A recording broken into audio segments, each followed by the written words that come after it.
భారతదేశానికి అంబేద్కర్ అందించిన ఆలోచన విశ్వవ్యాప్తమని మాజీ మంత్రి కొప్పుల ఈశ్వర్ అన్నారు. జగిత్యాల జిల్లాలో డాక్టర్ బాబాసాహెబ్ అంబేద్కర్ విగ్రహానికి పూలమాలలు వేసి నివాళులర్పించారు. బడుగు బలహీన వర్గాలు, వెనుకబడిన వర్గాలు, మైనార్టీల కోసం అనేక పోరాటాలు మహనీయులు చేశారని గుర్తు చేశారు. రాజ్యాంగాన్ని పరిరక్షించుకోవాలని, రాజ్యాంగాన్ని మార్చే కుట్రలను అడ్డుకోవాలని పిలుపునిచ్చారు. తెలంగాణ బొగ్గు గని కార్మిక సంఘం అధ్యక్షులుగా నియామకం పొందిన నేపథ్యంలో కొప్పుల ఈశ్వర్ను పలువురు సన్మానించారు.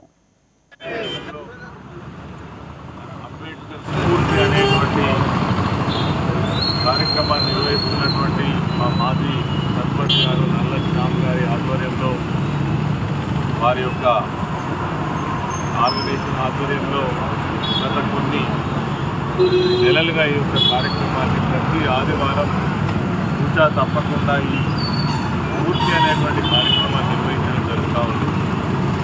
వాస్తవంగా అంబేద్కర్ గారి యొక్క స్ఫూర్తి నాకు తెలిసి ప్రపంచం ఉన్నంత కాలం, భారతదేశ చరిత్ర ఉన్నంత కాలం ఖచ్చితంగా ఈ స్ఫూర్తిని మనం మననం చేసుకోవాల్సినటువంటి అవసరం ఉంది.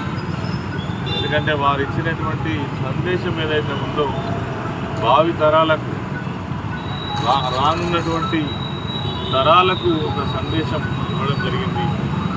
భారత రాజ్యాంగాన్ని నిర్మించడమే కాకుండా ఒక గొప్ప ఆలోచన విధానాన్ని భారతదేశానికి అందించినటువంటి నాయకుడు డాక్టర్ బాబాసాహెబ్ అంబేద్కర్ గారు.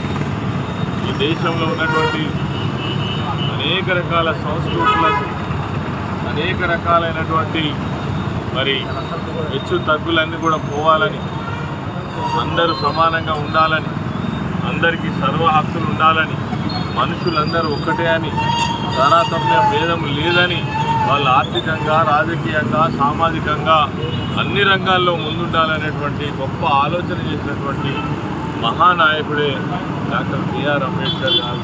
అందుకే వారు అంతటితో ఊరుకోకుండా సమాజంలో ఉన్నటువంటి వెనుకబడినటువంటి నిమ్న జాతులైనటువంటి ఎస్సీ, ఎస్టీ, బీసీ, మైనార్టీ వర్గాల కోసం అనేక పోరాటాలు చేసినటువంటి, అనేక సందేశాన్ని అందించినటువంటి వారి స్ఫూర్తిని అందుకొని ఇప్పటికి కూడా దేశవ్యాప్తంగా అంబేద్కర్ ఆలోచన విధానాన్ని ముందుకు తీసుకుపోవడం కోసం అనేక మంది మేధావులు ఈ యొక్క భారత రాజ్యాంగాన్ని పరిరక్షించడం